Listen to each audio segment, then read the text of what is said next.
or magtakbo ako uli, at least mayroon kang very articulate speaker,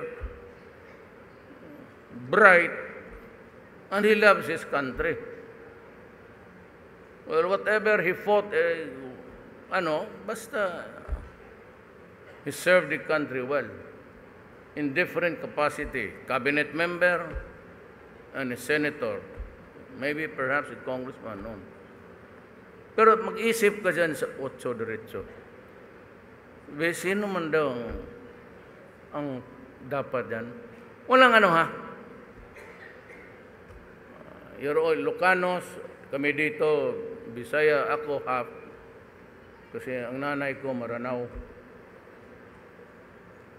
Lolo ko Chinese. So, pareho man tayong Pilipino. Meron akong maraming program. Hindi ko